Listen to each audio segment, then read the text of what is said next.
नमस्कार, कानून की बात में आपका स्वागत है। मैं हूं आशीष भार्गव। दिन तीसरा मुद्दा समलैंगिक विवाह की मान्यता का है।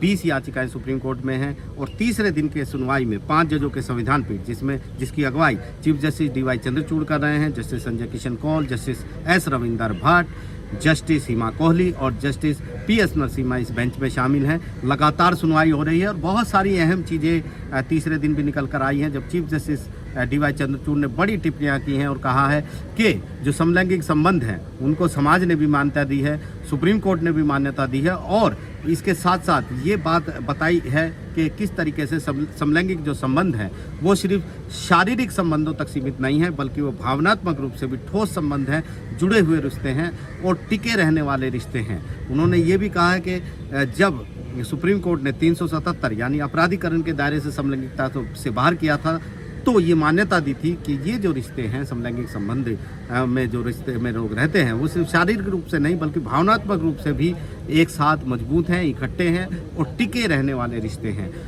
एक और अहम मुद्दा यहाँ पर उठा है स्पेशल मैरिज एक्ट में जो प्रावधान है, जिसके लिए सुप्रीम कोर्ट ने आज फिर कहा है कि उन्हें नहीं लगता कि स्पेशल मैरिज एक्ट में अगर उसका विस्तार समलैंगिक संबंधों की शादी तक कर दिया जाता है तो इसमें सुप्रीम कोर्ट को कोई गलत नज़र नहीं आता, क्योंकि ये 69 साल पुराना कानून है।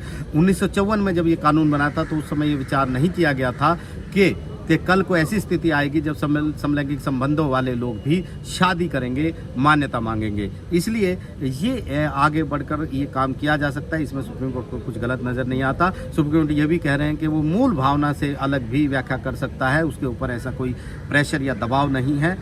साथ ही साथ एक और अहम मुद्दा ये उठा के जो एक प्रावधान स्पेशल मैरिज एक्ट में है कि शादी करने वालों को 30 दिन का नोटिस देना पड़ेगा, उस पर भी सुप्रीम कोर्ट ने सवाल उठाए और कहा कि अगर कोई पक्ष दबे कुचले समाज से हो, अल्पसंख्यक समाज से हो तो उस पर इसका बहुत गहरा असर पड़ सकता है क्योंकि उसे 30 दिन पहले नोटिस देना पड़ेगा। ये उसकी गरिमा के भी खिलाफ है, ये सुप्रीम कोर्ट ने कहा है, क्योंकि याचिकाकर्ता भी ये कह रहे थे। सुप्रीम कोर्ट ने ये भी कहा ये पितृ सत्तात्मक एक तरीके से ये फैसला है और ये जो प्रावधान है और इस पर विचार करना चाहिए, क्योंकि अभिषेक मनु सिंघवी और इसके साथ साथ राजू रामचंद्रन जो एक याचिकाकर्ता की तरफ से अपील हुए थे, उनका ये कहना था कि ये प्रावधान भी चेंज होना चाहिए, इसे हटा देना चाहिए। जब दो लोग आपस में शादी करना चाहते हैं तो फिर ये नोटिस देना, परिवार के बारे में बताना, ये सब चीज़ें कोई ज़रूरी नहीं है।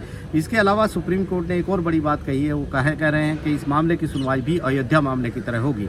अयोध्या मामले की सुनवाई करीब 40 दिन तक चली थी, लगातार वो सुनवाई होती थी, सोमवार शुक्रवार को भी सुनवाई होती थी। इसी तरह संविधान पीठ में अब इस मामले की सुनवाई भी इसी तरह होगी। सुप्रीम कोर्ट ने कहा है कि वो सोमवार को भी सुनवाई करेंगे, मंगलवार, बुधवार और गुरुवार तक अभी डिसाइड किया है। हालांकि संविधान पीठ है जो आमतौर पर हफ्ते के 3 ही दिन सुनवाई करते हैं, मंगलवार, बुधवार और शुक्रवार और गुरुवार, और सोमवार और शुक्रवार को मिसलेनियस डे होता है, इसलिए संविधान पीठ नहीं बैठता। लेकिन अब संविधान पीठ ने ये तय किया है कि अयोध्या की तरह इस मामले की सुनवाई होगी। काफ़ी अहम है ये मुद्दा। 24 अप्रैल को इस मामले में चौथे दिन की सुनवाई होनी है। यहाँ पर अभी कुछ याचिकाकर्ता बचे हैं, इसके बाद केंद्र सरकार, NCPCR और राज्य अपनी बात रखेंगे और वो लोग अपनी बात रखेंगे जो खिलाफत कर रहे हैं शादी को मान्यता देने की। सुप्रीम कोर्ट में एक और बात, एक डेवलपमेंट हुआ है जिस पर जजों को ट्रोल करने की जो बात है वो चीफ जस्टिस DY चंद्रचूड़ ने उठाई है। उन्होंने कहा है कि ये चिंता का विषय है कि जिस तरीके से जजों जो बात कहते हैं कोर्ट में, उसका जवाब कोर्ट में नहीं बल्कि सोशल मीडिया पर ट्रोल के जरिए दिया जाता है।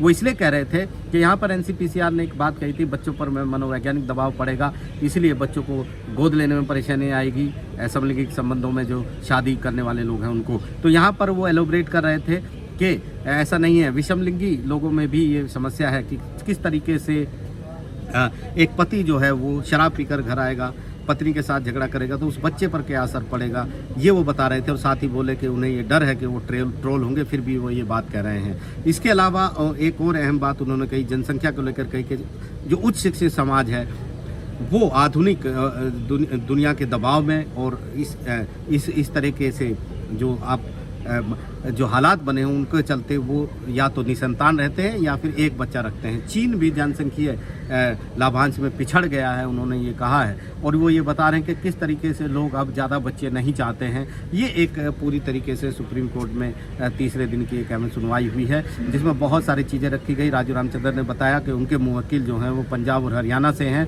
दलित और ओबीसी परिवारों से हैं, तो ये और उनका बैकग्राउंड कोई शहरों से नहीं है। वो ये बताने की कोशिश कर रहे थे कि केंद्र सरकार जिस तरीके से कह रही है कि ये सिर्फ शहरी अवधारणा है, वो ऐसा नहीं है।